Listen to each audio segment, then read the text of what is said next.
Okay, we're live. We'll leave a minute or so for people to join and find things, and I will keep an eye on the comments and see who's joining in.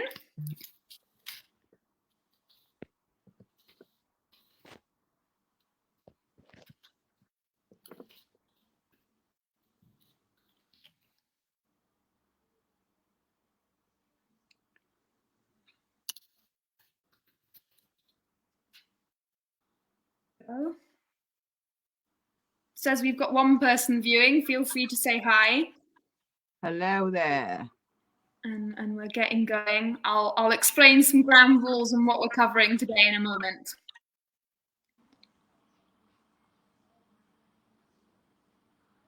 So other than that, Claire, how are you doing this week? Yeah, I'm doing great, thank you. How about you? I'm doing all right. It's been quite busy work-wise and stuff, but getting lots of good things done. I'm excited to see what we're doing next. Oh, I don't know if I told you the news, but we got our 500th? That's not the word. We've got 500 MPs endorsing officially today. Oh, wow. So I missed a fabulous meeting then. Yep. Hi, William. You'll have to catch me up on that later, Isabel. I will. Very exciting news. If Alex joins us in the chat, we'll get him to share a bit more information about that because it's a great landmark.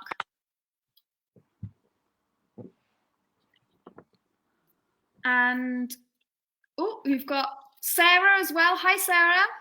Hey, Sarah. Working in preschool. Oh, yeah. We'll have lots of relevant things to share with you today. I'm sure you see that kind of thing very often, unfortunately. Yeah. And yeah, we were going to say later with the ground rules, but I'll mention it quickly now before as well. We are going to be touching on lived experience today, so everyone is welcome to share things in the chat, but don't go into too much detail. Be aware that other people's comments might be triggering, and if anything does trigger you, please take a step back, lean on your own support network, call your GP if you have to. We're not planning on it being triggering, but we do need to acknowledge the kind of topics we're covering today. Yeah, definitely. Thanks for sharing, Willie. That would do really well there. And we've got a few more people watching that haven't said hi yet, but it's good to see that we're getting people.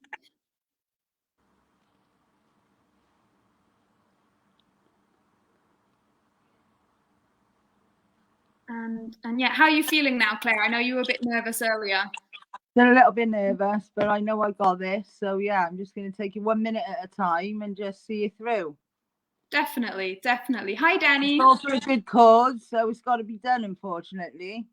It is. Well, I think you're the first person to fully, officially share their lived experience on one of these lives. So hopefully we'll have more people from the Council of Lived Experience on here as we go forwards, following your example. Yeah, I hope so. Oh, my cat wants it in the meantime. As soon as I've let the cat in, we'll start rumbling.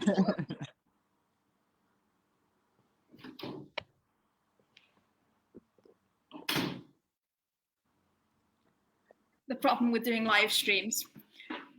Right. Well, if everyone is here, or we'll let people join us, but we're on a bit of a tighter clock today than usual.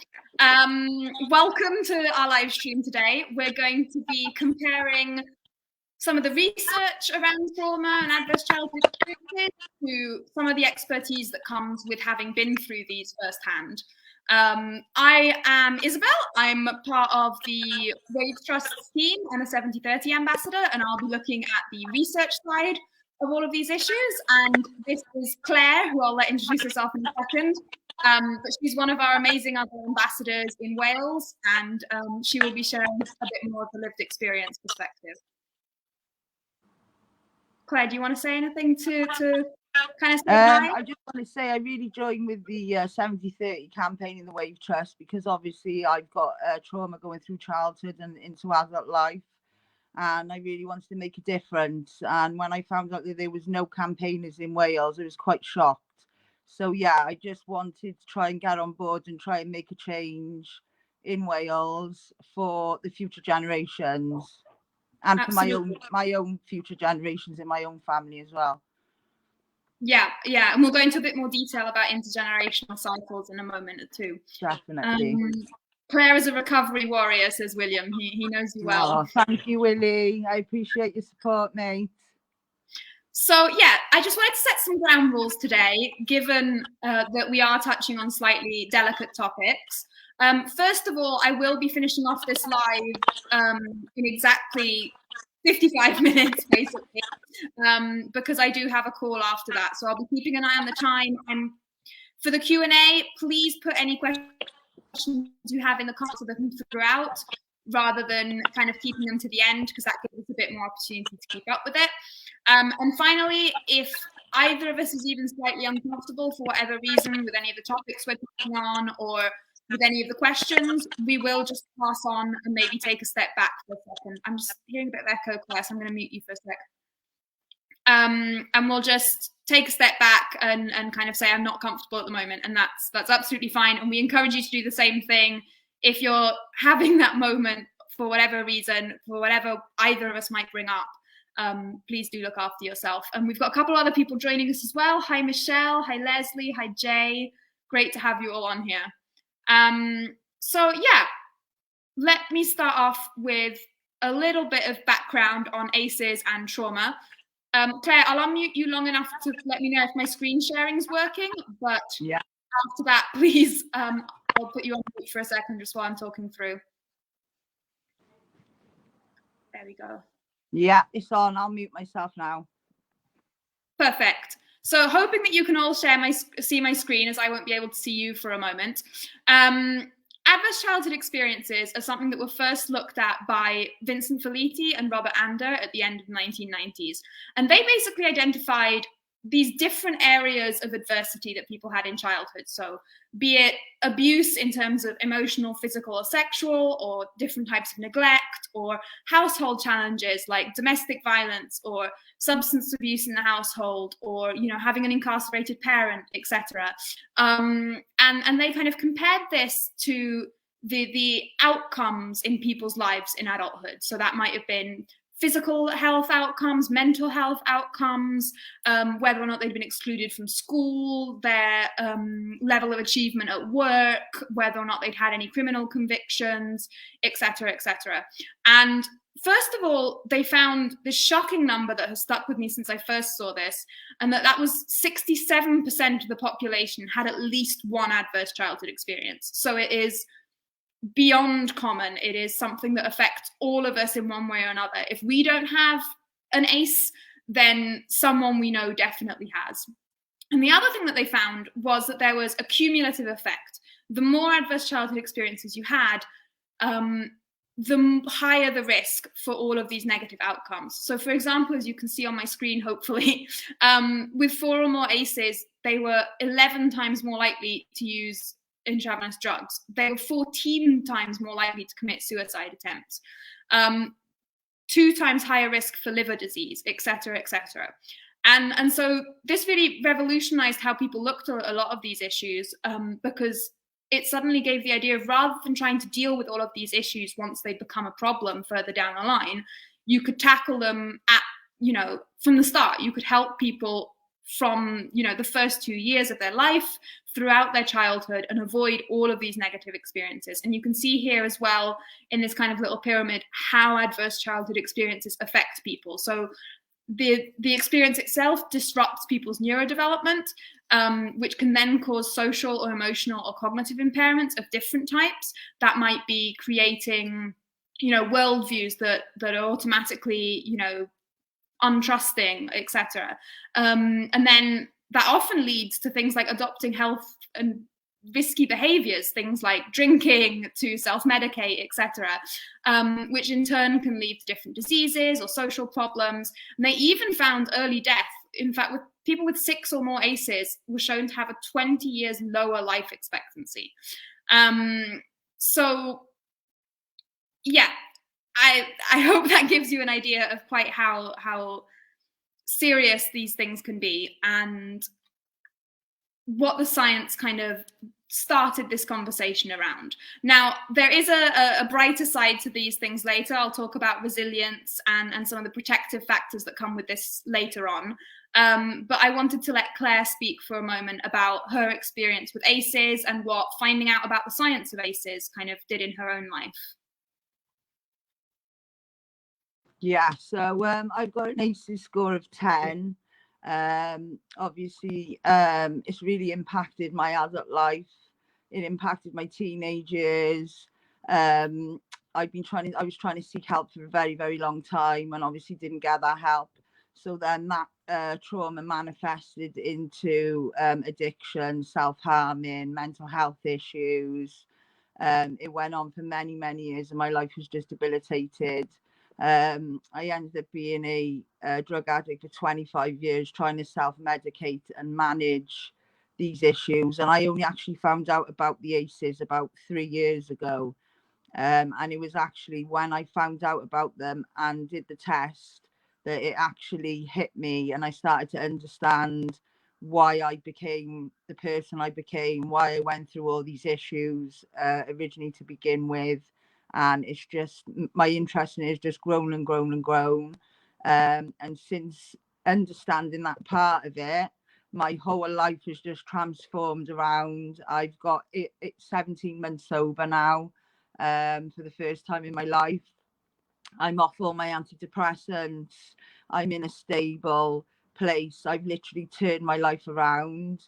And I just think that if I'd have known about these things, and the doctors had known and the schools had known, and if I'd have been treated all those years ago, it would have saved me a lifetime of trauma, mental health issues, drug addiction, which then obviously has led on to my family as well and my children. Yeah, absolutely, Claire. And I think we're all so proud of you in the network of how far you've come and how much you're doing and how much of an inspiration you are for the rest It's of the group. been very hard, Isabel, because I've had no support. Doctors are still not listening now. I saw a doctor a few weeks ago, and they were supposed to be a trauma specialist, and they knew nothing about ACEs. I had to explain ACEs to them, and I just think, if they're supposed to be able to help me and they don't know anything about ACEs, then how on earth are they supposed to do their job and get me to where I need?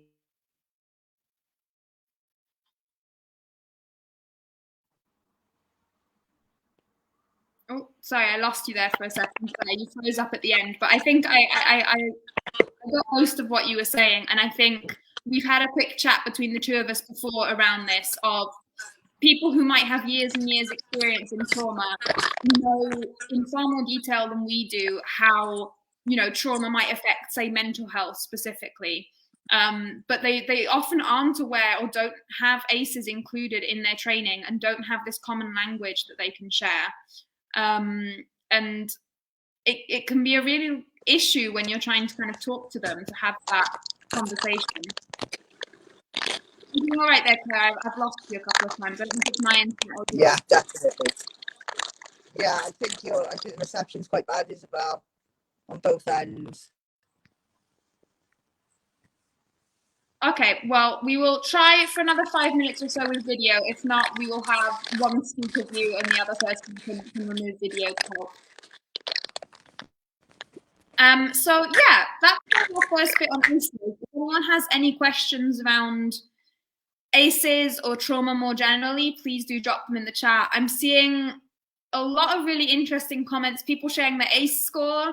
I think it's really interesting to see that kind of being used in such an empowering way. That's really brilliant.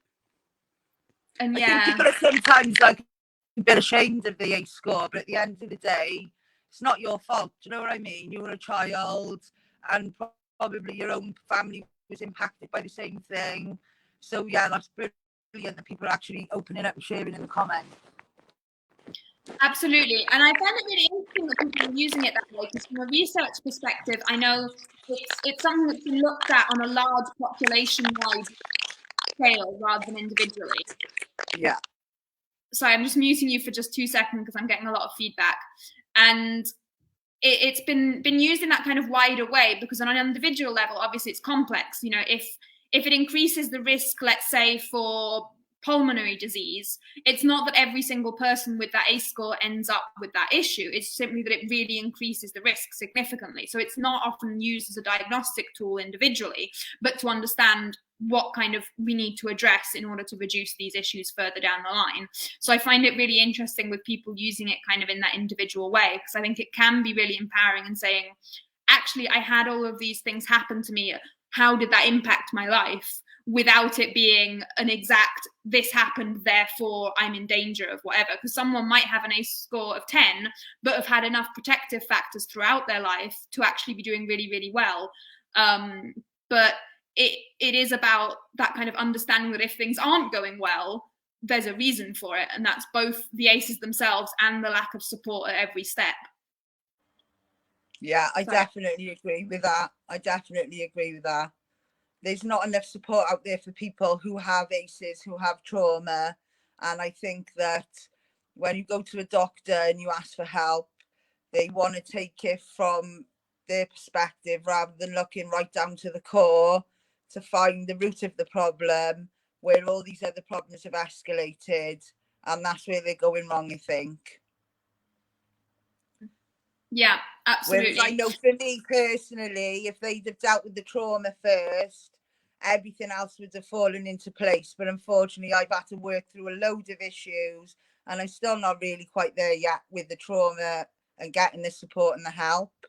And it's quite sad that most of that work I've done on myself through groups and online meetings and, you know, Facebook groups that I've joined, recovery groups, peer support groups, women's groups.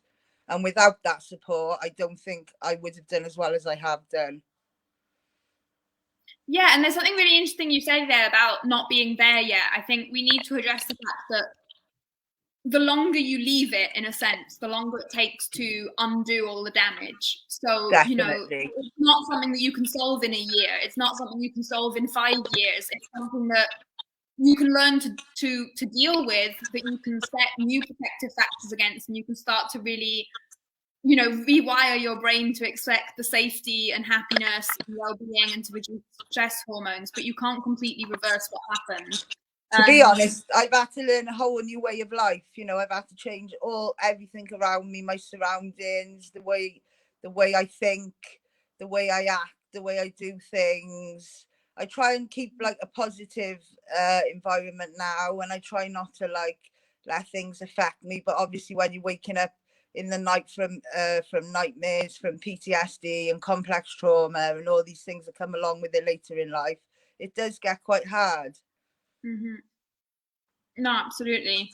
And I think that's part of the reason why we're so grateful to have you on today, because you're really taking something hard and being very vulnerable with it publicly. So thank you. Yeah, I just want to help other people. You know, I've been on my own. I have never had any help or support really to get me to where I am. And the thought of another family having to go through what my family's had to endure, I just want to try and help people and get the word out there so that we can help these kids, you know, we can help these families. Absolutely. That I'm going to use that as an excuse to go into our next section, I think, because I'm conscious of time. And that's kind of the intergenerational cycle. You were talking about, you know, your family and other families all over the place. So I'm just going to mute you 2 seconds. I've only got a small thing to say on this, and you'll be far more expert than I am. But when we're looking at adverse childhood experiences, when we're looking at trauma, what we see is an intergenerational cycle. These things get passed down. So if we were talking earlier about, you know, higher risk for drug use, higher risk for mental health problems, higher risk for whatever it might be, we need to look at the flip side. Adverse childhood experiences included, you know, substance abuse in the household. It included a parent with a mental health issue. It included, you know, having a member of the household in prison, and, you know, ACEs increased risk of criminality, etc. So on the one hand, the symptoms of these issues further down the line can themselves create problems for the newer generation. But more than that, there's even research showing that the trauma itself can, you know, change what you pass down to your children in a certain sense, and can create higher vulnerability for these things later in life, be that through the stress hormones, be that during pregnancy itself. But it's really about breaking these cycles so that they're not passed down again and again and again. Because if you don't intervene in any way, if you don't have someone taking a step back, it's very easy for these things to continue within families for a very long time. And I brought this up specifically because I know, Claire, you've been using the hashtag It Stops With Me and really looking at this in a bit more detail, because I know you've spoken about seeing it with your own children, with your own family, and I would really like to hear what kind of made you realize that it was a cycle rather than just something that had happened to you. Yeah, so basically it was when I started recovery and I started realizing who I was as a human being and what I've been through. And I've got 2 adult children who have obviously had their own issues, which I'm not going to go into on here. But obviously that's all been passed down from myself. Luckily, one of them has managed to get help with theirs now, but the other one's still struggling and suffering with it. My little boy who has suffered greatly watching me go through my recovery and watching all the things that have happened. He now suffers trauma and has also been diagnosed with PTSD and hyperarousal. So really it's about breaking the cycle for him. And he's come on leaps and bounds, but yet then again, I've also been waiting for help for him since he was 3. He's now 5. And I think that if they got this support in at a younger age, you know, as early as in the womb, really, to be honest, in my own personal opinion, it goes right back to that, because when they're in the womb, they feel everything the mum feels, and it just carries on and carries on. So luckily now he's getting some help. So really, I'm just looking to break the cycle for him. I've got a beautiful grandbaby coming in December, and I just want to bring this next generation of kids up in a completely different way. And the changes I've made have been so positive. I had a school report yesterday, and I was just blown away. You know, his confidence is massive. They said how amazing I'm doing and to keep on what I'm doing at home. So to hear that and know that I'm making the changes and I'm doing it properly for him, you know, that's what I need to do. So yeah, sorry, I got a bit emotional then, but it's like No worries. I was just going to check in with you. Are you all right there? Yeah. Yeah, and yeah, I think I can see where you'd be emotional at that, and I'm so glad to hear that there is that improvement happening for you. And I hope like, other I feel people. I let my big kids down quite a lot. Like, I was always there. I was always at home. I was always with them, but I was never emotionally there or available. And with my little one now, due to me being clean and I've been in recovery 3 years, he's got my undivided attention. And because I'm well, he's thriving. And when I had the other kids, I was very unwell, you know, and unfortunately, they didn't have the best of lives. And I just want to make that change for him. I don't want to mess up another human being because of my mistakes. And I think that's a really interesting way of phrasing it, Claire, because, you know, I hope you know that you didn't know better. You didn't have the tools to do better with the previous children. And this is something. And I was going to say that I never got given the tools, whereas I've got the tools now. I know what I'm doing. With the other 2, I was only 15 when I had my first. I was a child myself, and I was never given those tools. So although I did my best wasn't good enough, and I've had to suffer the consequences of that, and so have they, you know. And I don't want that for the little one, and I don't want it for my grandchildren. Absolutely. And other people watching this, both now and further down the line, might be parents themselves, might be children themselves, might have ACEs themselves. And I think one of the things that's so powerful about understanding this research is realizing that, you know, obviously there's still a level of responsibility in terms of, now that I know better, what can I change? Definitely. But until you have that support and until you have that knowledge, you're doing your best. And even if there have been negative consequences, that isn't just on you. That's, you know, you should have been supported from the start. And I'm so glad to hear that you're seeing the difference that it makes having those tools and seeing. Oh, the difference is just unbelievable. Honestly, I just wish I knew these tools 24 years ago when I had my first kids, because their lives would have been so much different and so much better. And they probably wouldn't have had to go through everything they've had to go through because of what they've seen me go through. Mm-hmm. Mm-hmm. And I think you can still be a good parent even with these issues. You know, I've got 3 children. I've never had any of them taken away from me. I'm a good mum, but I've just had these burdens on my shoulders and I've not known how to deal with them. And I think that's what the most important part is, on spreading awareness, prevention, and being able to acknowledge that these issues exist. And Yeah. the help has to go in the early years, because once you get to 7, sometimes it's too late. It needs to go in right at the beginning. As soon as somebody knows there's issues, they need support.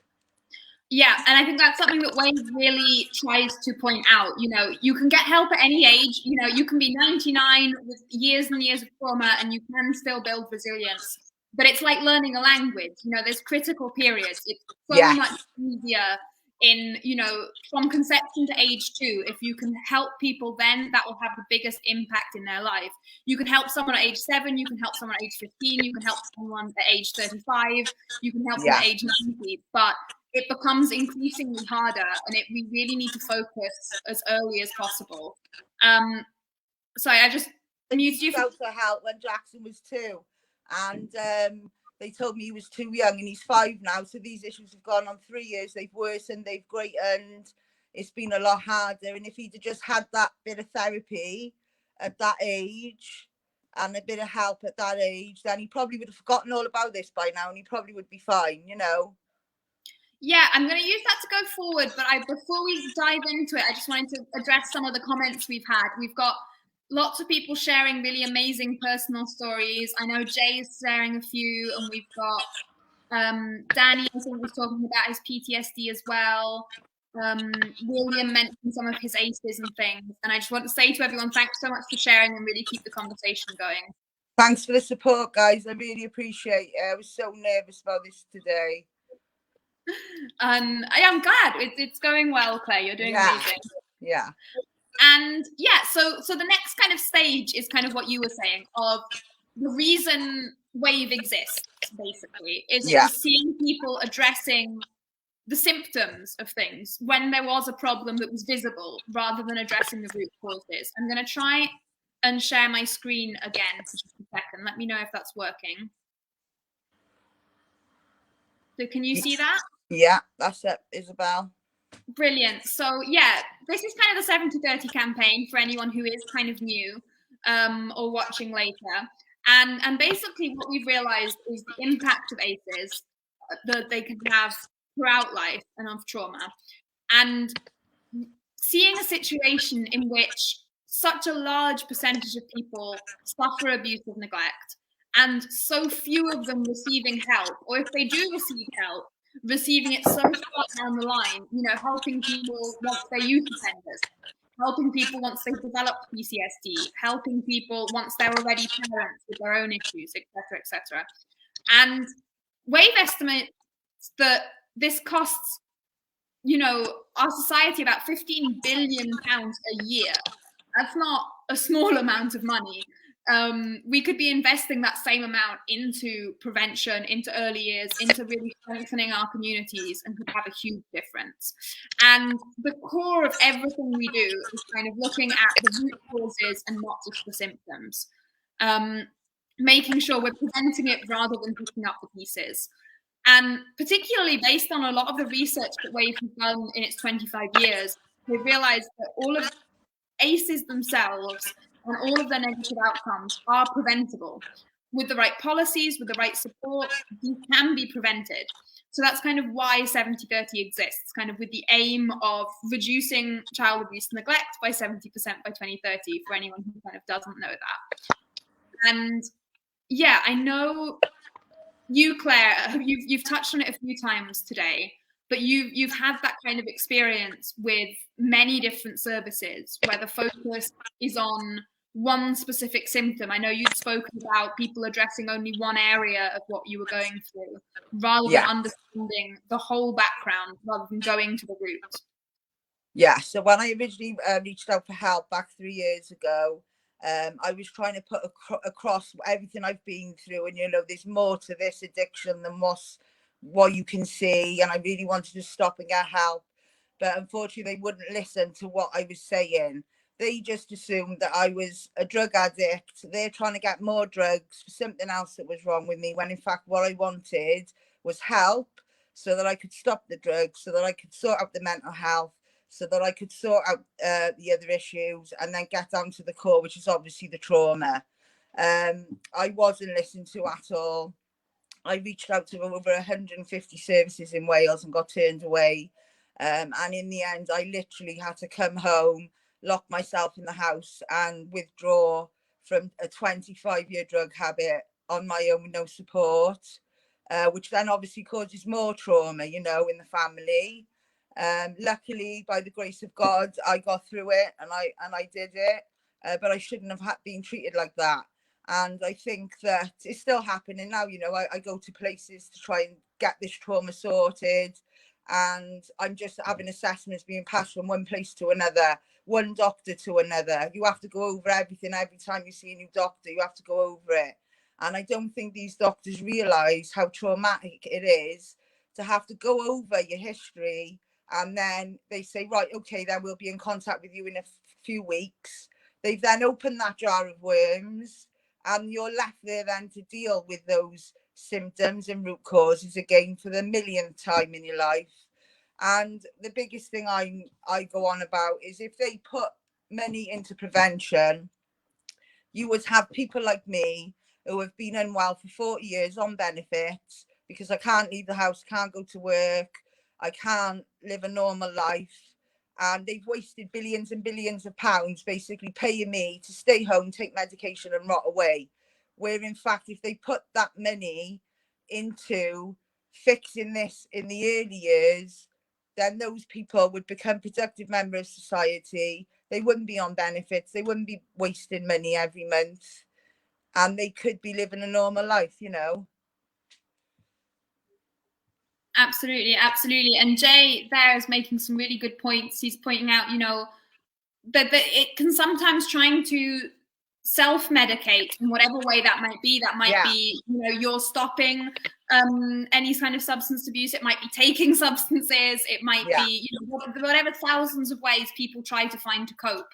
I think it's also a form of self-harm as well, Isabel, when you self-medicate, because you just don't know what to do with yourself. You know, you're just trying to numb it. And as Jay says, you know, it can be really dangerous. And yes, when you don't provide that support, you add even more risks. And something else you said that really stuck out to me was, it traumatizes you again, being re-traumatized again and again and again. You know, it's not just the adverse childhood experiences themselves, but it's all of that being brought up again in unsafe environments throughout your life afterwards. That is something and it's not even just that. For me withdrawing on my own in that way, when you're supposed to be withdrawn with medical supervision and support networks and counselling, I've now created a bigger problem, because I now have something called post-acute withdrawal syndrome, where I've come off something on my own which was a danger to my body, which could have killed me, really. Well, I think we're very lucky that you survived that, and very lucky that you're here to tell the tale. Yes, I am very blessed, I have to say. I've come so far, and I'm just so grateful. And every day I wake up, I just count my blessings. And the 70/30 campaign has just really given me something to focus on and put all this pain into, so that I can try and help other people. And it's been a blessing. It really, really has. And I have to say, it's been inspiring to see you do that, because I think, so as you said, kind of with the services, people can get dismissed as drug addicts. They can get dismissed as people with mental health problems. They can get dismissed because they're not able to work. Whatever, the thousands of reasons that people with mental illness might get dismissed. And I think it's so important to show people like yourself, who are making such a huge difference in the world, who are helping people, who are coming up with thousands of activities and bringing, you know, generosity and kindness back into the world. So I think I'm looking forward to having other people with lived experience on these as well. Definitely. And I do think maybe sometimes it's not the doctor's fault. You know, they're busy, they're overrun, they've got thousands of people to see. But sometimes they just listen and they don't hear what you're saying. And they just assume things. And they really need to start listening and looking deeper into some of these issues. Yep. I think I will use that to go on to our next stage. So we've got a little bit of time for Q&A at the end. And that's kind of what should we do instead? And I think it's important to say, Claire, in answer to what you just mentioned there, and I'll just mute you for another second, is that people often don't know better. They're not trained to know these things. They're not trained to understand how it affects different areas. You know, even the trauma experts that you mentioned previously, they might be experts in PTSD, but not know the effect that trauma can have on your immune system, or not know the effect it can have in other areas, or not know ways to deal with that in those contexts. So yeah, we kind of look at what we can do to mitigate that instead. So I'm going to share my screen again and kind of take you through here. So here we're kind of looking at what does it mean to take all of this science and actually embed it into what we do to protect people. So the first thing when we're talking about prevention is helping people in those critical stages, those early years. And what science has found is that having an always available trusted adult is what makes the difference.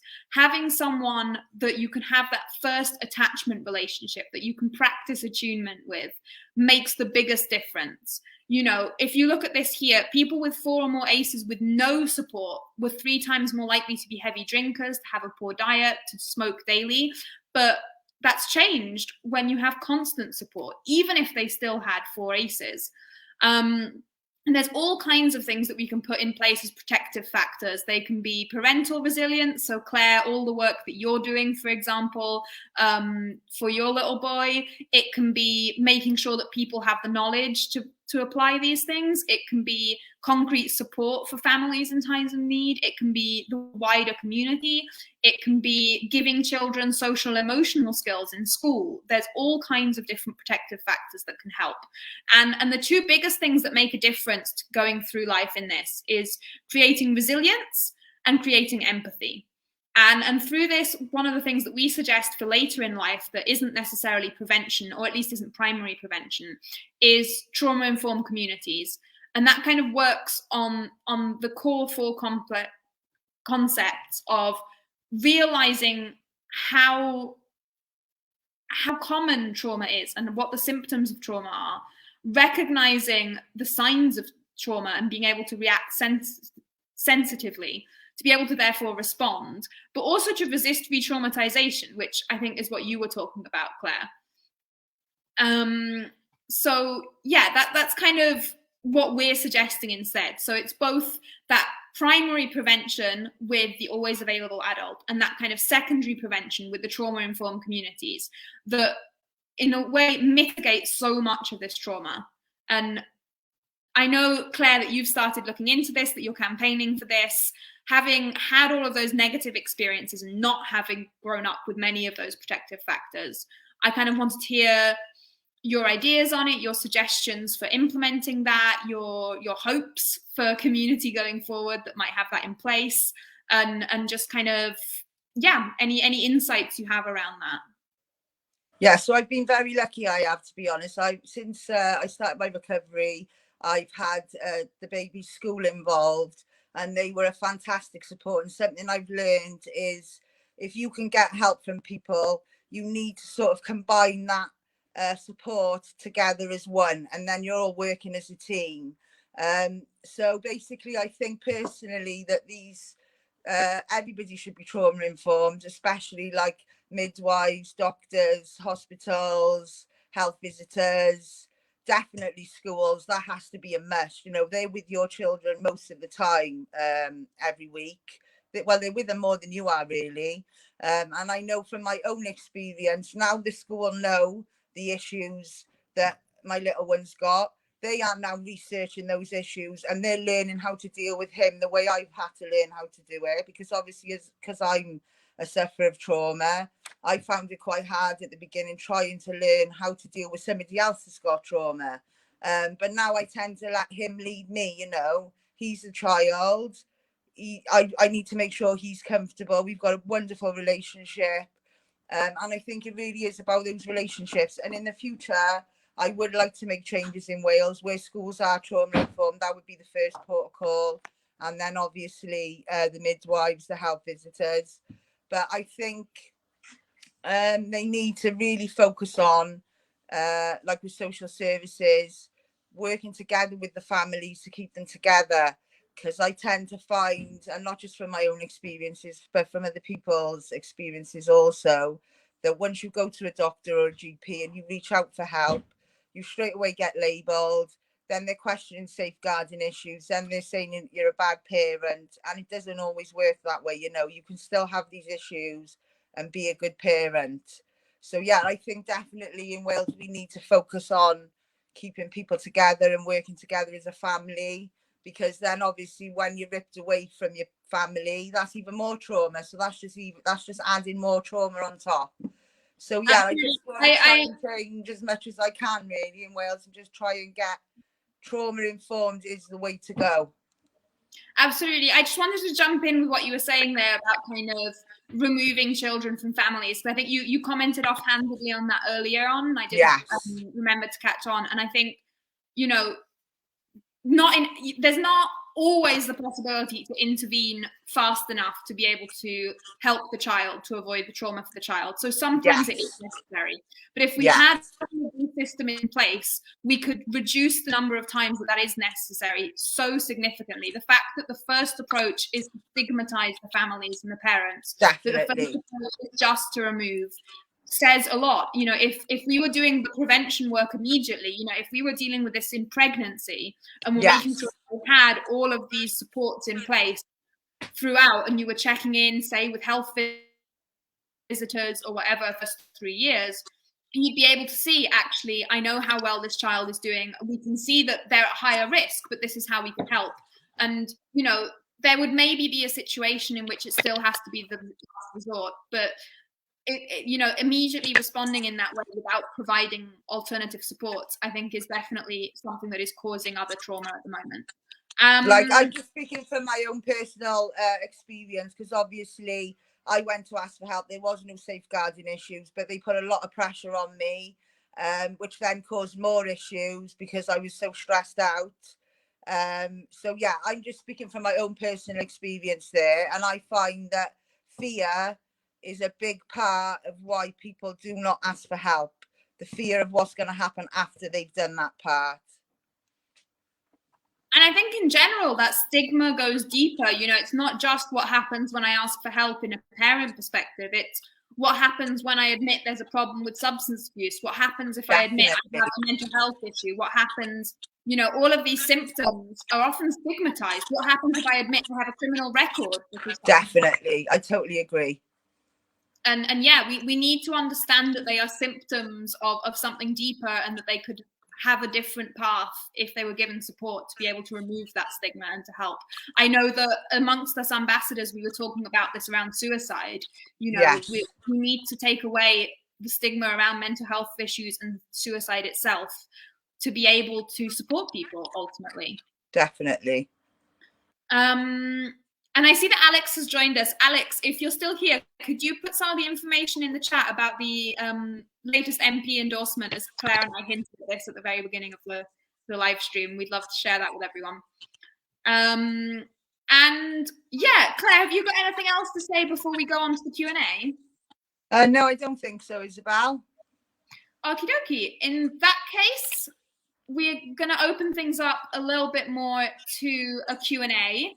And if anyone has any questions about this, any questions they want to know about the research in a bit more detail, anything they want to ask Claire in terms of expertise around lived experience, anything you want to know about the lives or 7-30 or WAVE, please drop them in the chat, in the comments, and we will have a look.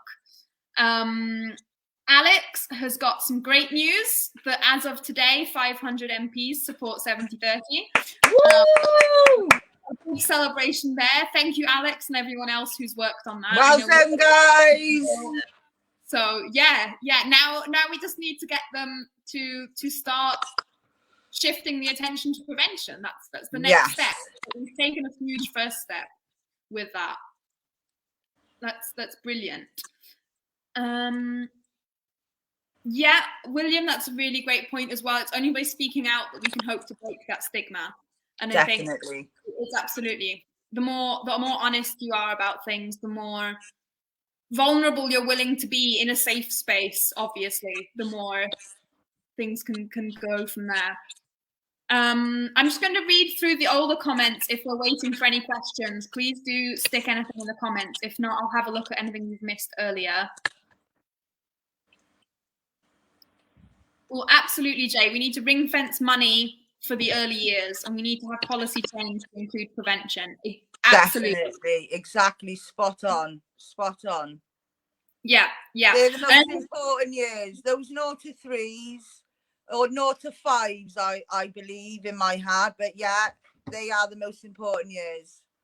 I mean, I believe that you need help throughout childhood in a sense. You want the majority of the money going as early as possible, because I've seen times when money has been set aside for 0 to 5, and then that has ended up being 3 to 5 in effect. So sometimes you need to really clarify that you mean those first couple of years.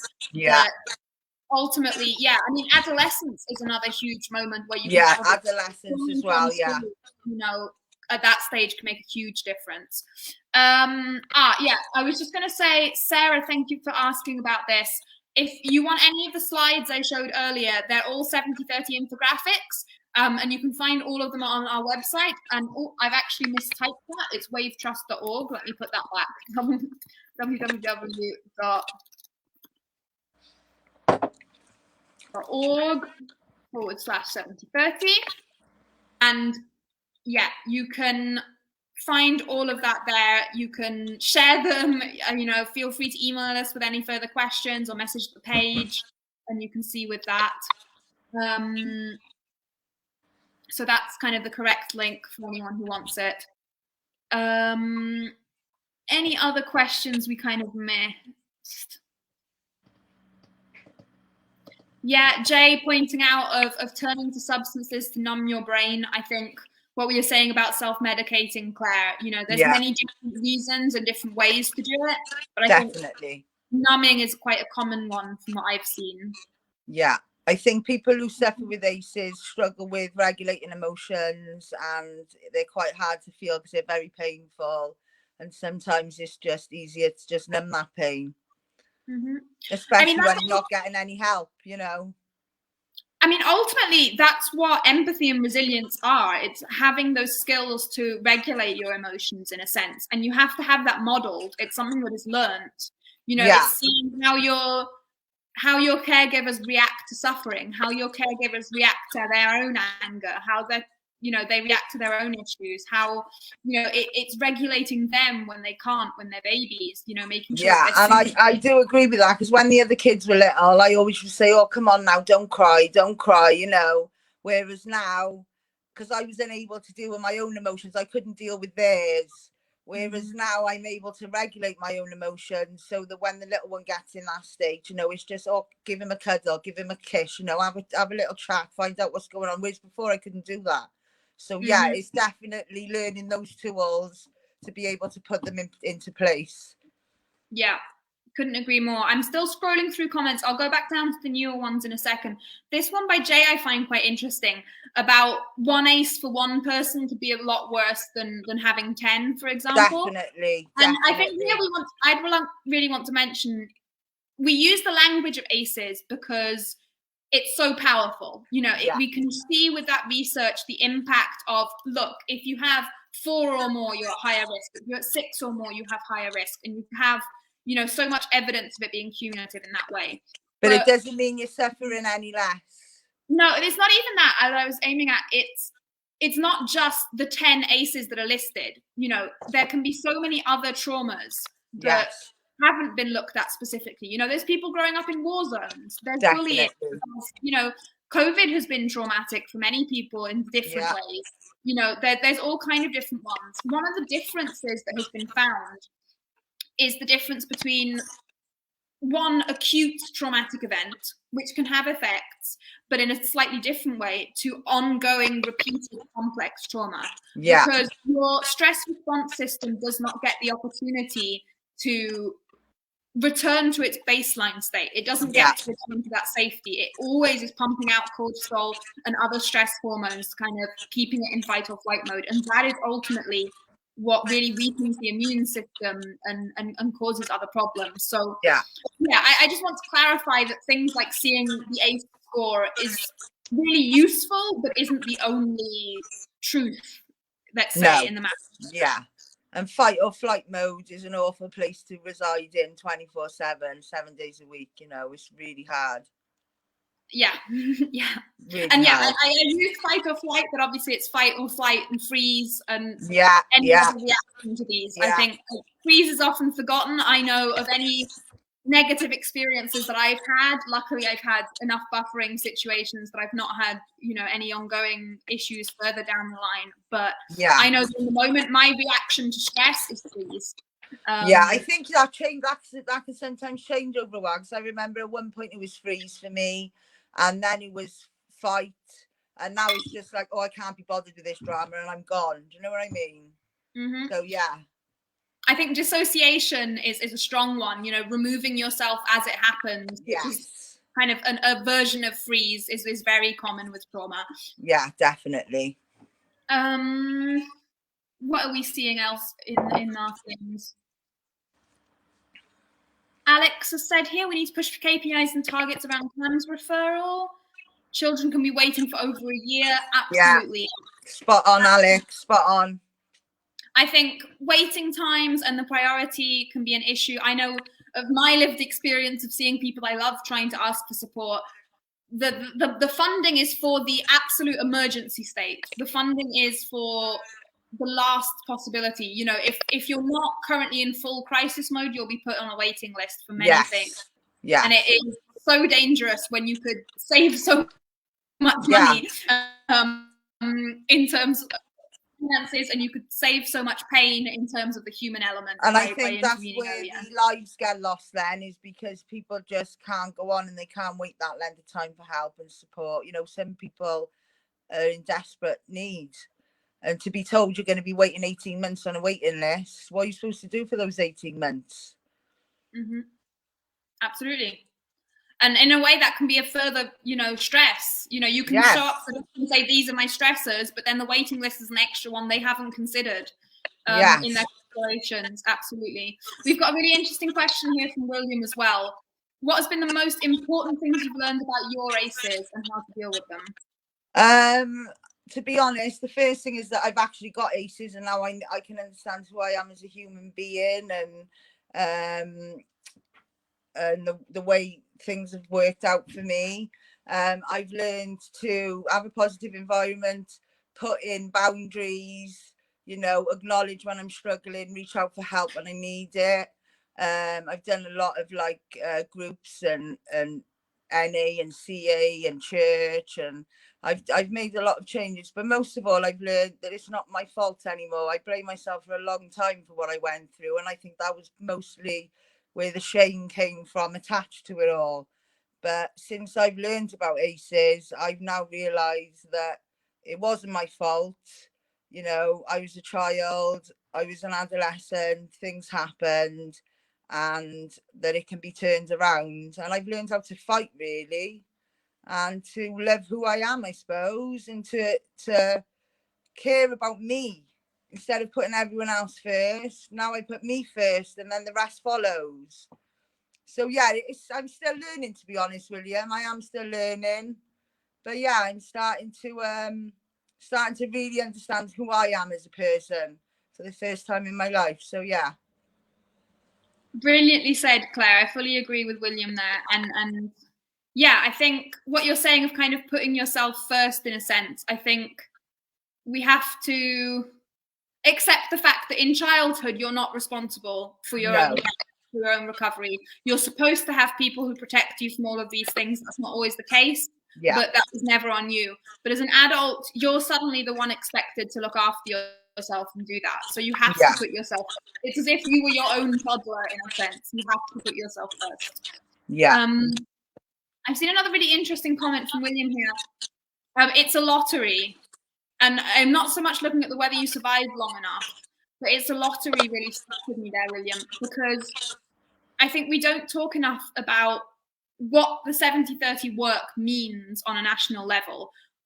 the way it is changing is in local communities, which means that we have places across the UK that are doing better than others. We have places where there's positive things happening already, and places where there's, you know, much higher risk.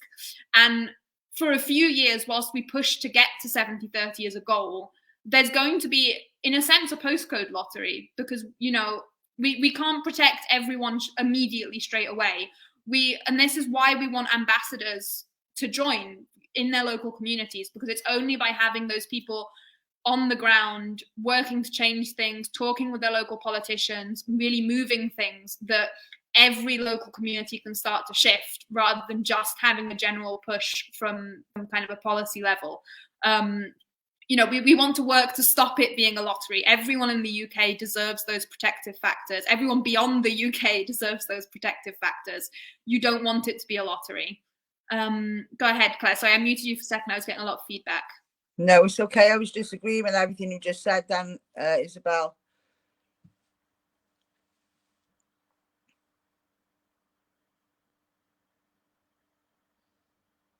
Sorry, I'm talking happily to myself. There's a really interesting question here from Sarah. She says, "Hi, Claire, I'm an early years worker. How can I help young children? What would be your advice?" I would just say to look out for the signs, you know, withdrawal from children struggling to play with friends, coming to school sad, you know, just have some empathy, sit and talk to them and ask them what's going on. Some kids will feel confident enough to say, others won't. But yeah, my advice really would be to become trauma informed. That would be my advice to every early years worker. You know, make sure you are trauma informed so you can look out for these things, and just be aware that they're little children, you know what I mean? They just want love and care and support, and they just want happiness. And yeah, so trauma informed for me is the whole way to go. 100% on the trauma informed, Claire. You stole my answer. Yeah. I think, yeah, there's many ways that you can become trauma informed. Please do get in touch with us at Wave as well, as we have lots of materials we can share. And if you can get, you know, your organization on board as well, we can even discuss training options. But ultimately, you want to understand trauma, understand what those symptoms look like, because it can often be disruptive children, you know, in that early years setting, but it can also be the withdrawal children, the quieter children. And beyond that, you want to know how to prioritize their well-being. You know, they have to be regulated and out of that stress response before they can do anything else, before they can learn to regulate, before they can learn at school, before they can, you know, stop causing further damage. You know, there's been situations of young children throwing things or doing all kinds of difficult behaviors to manage, but that are actually just them not being regulated, them not having that support. So ultimately, it's shifting the question from what's wrong with this child to what happened to this child and how can I support them. And I think that's the biggest difference there. Thrilled to see you're interested in becoming an ambassador, Sarah. We're looking forward to adding you to the team. Yeah. Jay, if no one knows about the cutting edge science of ACEs and the work of Wave, they can't act on it. Absolutely. And this is why we're here. Spread the word as far as you can, and get the word out there, and really do as much as possible. I think it's ultimately people coming together for a common cause and genuinely caring is what will change the world. Definitely, I agree. Shout it loud. As loud as we can. And I think it's with people like you and Jay, Claire and William, and hopefully Sarah soon, and Alex, and everyone joining, I think we'll be able to get there. You just got to have hope and faith. Oh, brilliant news, Sarah, bringing this information to the staff meeting. Absolutely. And that's something that everyone can do. It's being able to just mention it at work to their own families, to look at it in their own lives. You know, not everyone is immediately able to give the time to become an ambassador, but you can still make a difference in your own life by, you know, do some research, get some training on this, think about it in more detail, be kinder to yourself, be kinder to the people around you, shift mindset, and that already will have an impact.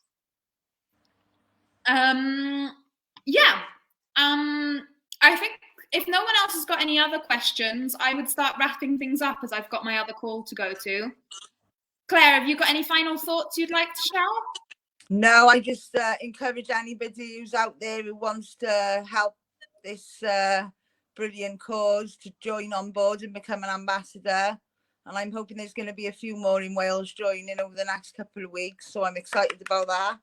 But no, thank you for having me. And I hope my story has helped somebody in some way. And I'm going to continue going on to shout it loud and proud to try and get trauma informed as the next thing, the next way to go. So yeah, thank you for having me, Isabel. Thank you for coming, Claire. And can I just say, I know you were nervous and you were absolutely amazing. I know how much your experience has helped people today. And I just want to say to anyone, you know, we had a quick ground rules session at the beginning, but if for whatever reason this conversation was a bit much, please do reach out for help. Please, you know, do look after yourself and check in with yourself, because these aren't easy topics in whatever way. So yeah, I will hopefully be with you in a couple of weeks with a new live, and I'm sure Claire will have brilliant things to share with us of what's going on in Wales throughout the 70/30 page. So keep an eye on all of our social media channels. Definitely. And we will hopefully see you all at the next live. Thank you, everyone. Take care, guys.